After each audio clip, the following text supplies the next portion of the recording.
What's up, everybody? Welcome to another edition of the Ad Podcast. We are in the studio in the Cannes Lions up in the Palais, and I've got Gary Coichy, the CEO and founder of Pod Digital Media. Yes. Thanks for coming on, man. My man, appreciate you. Thank you for having me. I'm excited to be here. So, tell us a little bit about Pod Digital Media, what you guys got going on, and what you guys are doing. No, absolutely, man. Absolutely. It's a great week. It's a good time to be in Cannes. A lot of good conversations and the networkings, they're happening right now. But yeah, man, Pod Digital Media, PDM, we are the first and the largest multicultural podcast network in the country. Let's go. Essentially what that means is that when brand partners are looking to reach diverse growth audiences within the podcast ecosystem, they rely on us. They see us as a valuable partner to reach those audiences at scale. We work with well over 400 shows in every single category you can think of: sports, news, relationships, mental health, health and wellness, parenting, financial literacy. Just everything. Just about everything. That community is interested Exactly, in. that we have, that community is interested in, we currently have, we work with. And then, and then what we do is we find contextual relevance when a brand partner is looking to reach specific audiences that's interested in specific topics. We come back to them with an allocate menu of the most applicable shows. Let's go. Yep. And then, so do you essentially kind of service as a talent management company for those 400 shows? That's a great yes. Okay, So the answer is we call ourselves an agency network. Okay. Simply because talent podcasters and creators look at us as an agency because we're brokering deals on their behalf, right? However, agency partners and brands look at us as a network because we're a centralized location where they can reach specific audiences at scale. Awesome. So effectively, if a brand wanted to activate 1,000 shows, you could still go out and get that inventory for them. Precisely. That 400 is kind of your roster, so That's to speak, the roster. of who you guys Exactly. shop, but you guys are essentially a podcasting agency. Exactly. Yeah, or a podcasting network. Exactly. Agency network, yeah. So where we can actually tap into, different podcasters. Some of them at times may not even be signed to our agency. What we do is, but we're able to approach whoever represents them, say, look, I have an opportunity for you, and no one is going to say no to money. Yeah, right. And then basically we end up working with them. Let's go. But That's awesome. awesome. That's the business model. Very cool. Yeah. Have you been able to get much talent to come out to Cannes? I feel like the creator economy has definitely figured out that Cannes is a thing to be.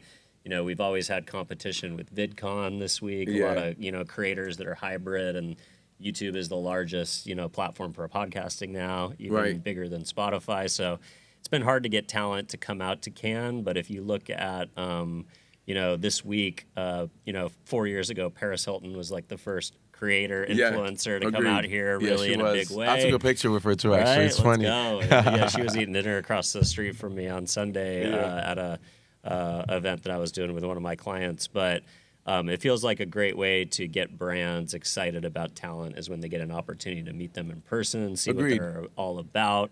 Have you guys been able to do any of that, kind of talent showcasing out here? Yeah, we've done that, actually. We've done that about 2 years ago. We also did it last year where we actually brought out some of our podcasters, and we also did dinner.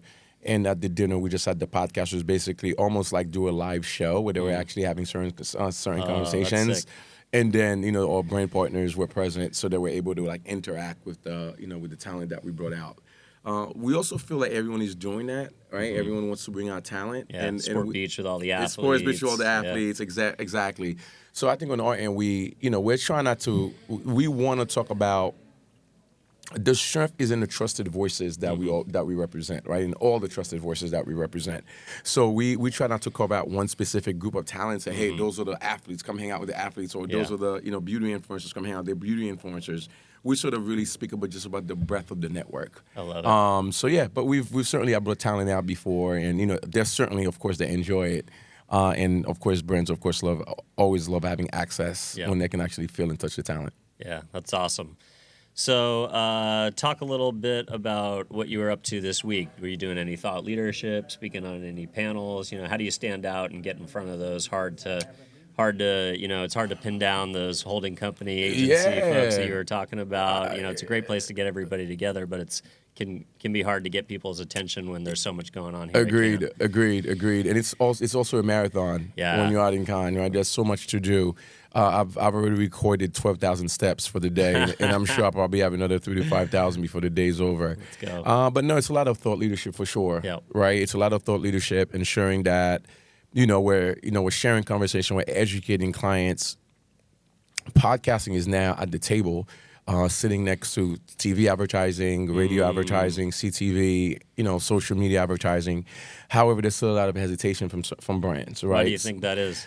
I think some brands that jumped on early in the podcast space early when certain when the tech wasn't as robust. Yeah, there wasn't as much measurement. There wasn't as much measurement, and it was a bit. It's been now. Some of them will say it's a bit fragmented because why would I buy your podcast if the person is already on YouTube? I'm already advertising on YouTube. Yep. So there's I can just buy pre-roll on their channels if I want through a programmatic buy. Or exactly, like that. Yep. Exactly. So there's certainly the education piece where we have to say, look, okay, yes, you can absolutely do that. Mm-hmm. However, but getting the podcaster to buy into your brand as a trusted voice to communicate your brand messaging to the audience, that's the sweet sauce. Yeah, that's the host read ad. The host read, exactly. Where they're actually endorsing it. They're oftentimes contextualizing why they like the product or what they think about the product, even if they're reading from a script. I know when I get scripts for my show, it's bullet points. It's exactly. like I'm not reading a script. I'm usually talking about the product and my actual experience with it. Exactly. Which can be way more powerful than if an ad plays in front and of then my the show bullet on YouTube. points that they're provided to you are they're just for you to use directionally. Yeah, they're guidelines. Precisely. Yeah. And then you still actually have to employ your own voice and your own tone into it in order for it to be relatable to your audience. So at the end of the day, that education piece of those conversations, whether that's 2 to 3 minutes, just being able to have this conversation with brand partners, have been sort of the things that what we try to accomplish at those type of conferences when we have the ears and eyes of the CMOs and decision makers. Yeah, and huge podcasts are actually here this year. You got Diary of a CEO. You got the Mel Robbins Show, two of the biggest podcasts in the world. Do you feel like Cannes is paying attention to podcasts? So the answer is yes and no. I think Ken loves the attention that the podcasters and content creators bring to help to continue to Those elevate big names. Correct. Yeah, However, believe it or not, there was only one panel on audio this entire week. Oh my gosh! And it's by crazy. Sirius FM, right? But you also do have Spotify that's here. You have YouTube that's here. You have iHeart that's here. Yeah. So of course those conversations are happening on the side. Are the side activations like is YouTube bringing podcast talent? Is Spotify podcast They talent? are. Nice. They are.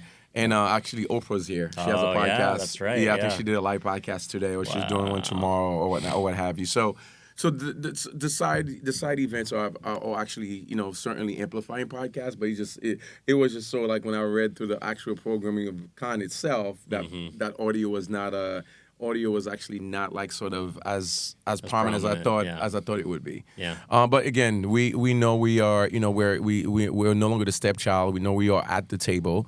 I just think there's still more work to do. There's more elevated conversations that needs to place thought leadership, not necessarily always from a creator's perspective. It's great to know the big creators are now in the space, but I think the business aspect of it, that education needs to come from folks like myself that's in the business, that's been in the business, that can speak as a marketer, that can speak as an agency, as a media buyer to really bring the conversation full circle. Yeah, I love it. And then talk about the transition from audio to video, because I think it was reported recently 75% of all podcast streams are actually video now. Yep.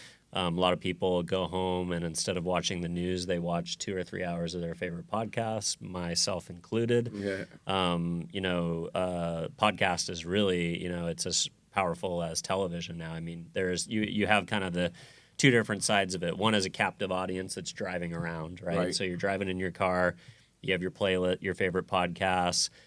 For me, it's Apple is playing, 45 shows in rotation and always playing the most current thing. Right. So you can't skip the channel. Yeah. You can kind of you can't skip ahead through the ads. You basically you've got a captive audience that's listening. And a lot of people are spending a lot of time still in cars, listening to shows. Yep. But then, you have the lean back experience of going home in the evening and watching it on TV on a much bigger screen, right, in full HD. It's, as some of these podcast studios, like the Danny Jones show. Have you ever seen the one that he's got? He's literally in. It's all made of stone. It's like he's in a cave or something like that. It's like some of these sets are they're way nicer than CNN newsrooms. Agreed. No, I mean we've seen that trend. To be quite honest with you, we saw that trend about 2 years ago. is now being with the reported video set with the side, videos. yeah. Yeah, exactly. Simply because we were bringing a lot of former athletes and current athletes into the fold, and the video numbers would be incredibly high, and the audio numbers would actually be extremely low. Interesting. Simply because what was happening and what's been happening is the fact that now you are getting recognizable names that are coming from TV, that are coming from being athletes, former athletes or professional, talk radio hosts, etc. And their fan base says, "Oh no, I know his reaction to these stories, or going to be incredibly, it's going to be entertaining. So let me tune in to watch the video." So we've seen this trend about 2 years ago. Do you think it's the algorithm too? YouTube surfacing videos and shows maybe is a little bit more discoverable. Yeah, than maybe, say, that's certainly helping for sure. Audio Yeah, platforms. absolutely, absolutely. It's certainly more discoverable. I mean, Spotify also now has video as a video component right. too, and Apple also. Yeah. I didn't realize Apple. Yeah, Apple. That's Yes. cool. So Apple's. So at the end of the day, I think certainly the discovery piece is certainly helping. Nice. However, just knowing, hey, if I'm used to watching Oprah on television, I want to see her.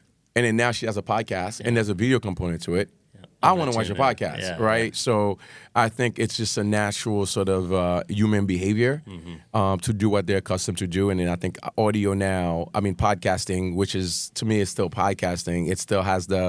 It's still creating quality content that feels relatable, where the person can feel that one-on-one relationship with you.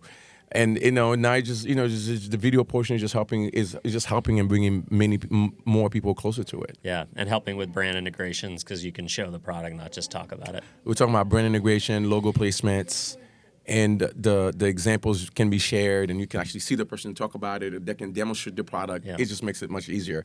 And from a brand perspective, the advantage here is that you are now getting integrated, being integrated with a podcast and into a podcast.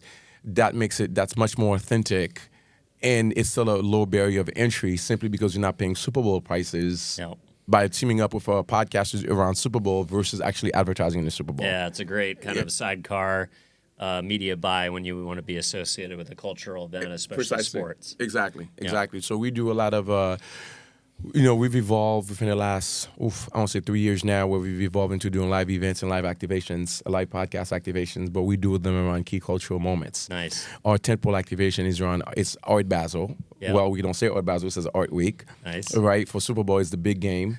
So, we have these live activations where we team up with brand partners, where we actually still allow them to be part of that cultural moment with someone that is from the culture, right? I.e., if it's a Super Bowl activation, it's with an NFL player. Players, if it's All-Star, it's WNBA. Exactly. So we're everybody's in town and they're rotating through just like this. Exactly. So we give them a great opportunity to still be integrated and not paying and then for that too, you still see if that's a good if that's a good cultural moment for you to be present at. Does it make sense? But you're not testing. It's not costing you. Yeah. The test is not costing you billions of dollars to find that out. You'll actually be able to do it at a much more. Now $7.5 million. Yeah, exactly. Insane. And it's sold out by September. Everything's completely sold out. That's crazy. Which comes to show you, right? So I think at the end of the day is really why, again, it's not necessarily the cheaper route is the way to go. And we're also not saying that podcasting is cheap, but we're just actually giving you the option of showing you how you can actually still be integrated as part of these cultural moments, and you don't have to break the bank. I love it. Well, awesome work. Good stuff. My man. If folks at home want to follow you or connect with the agency, connect with the network, where do you want to send people? Absolutely. My LinkedIn, Gary Coichy, Gaoy. Last name is Coichy. And, of course, the company name, Pod Digital Media, Pod Media One on Instagram. We're pretty active on there. Yeah, absolutely. Let's connect. Thanks for connecting. My man, Dylan. Let's Pleasure. go. Thanks for having me. Cheers, buddy. Cheers. On YouTube, finding the right audience to build a media plan requires hours of research. And optimizing campaigns is time-consuming and a bit of a guessing game. That's why we built technology to do it for you. Strike Social.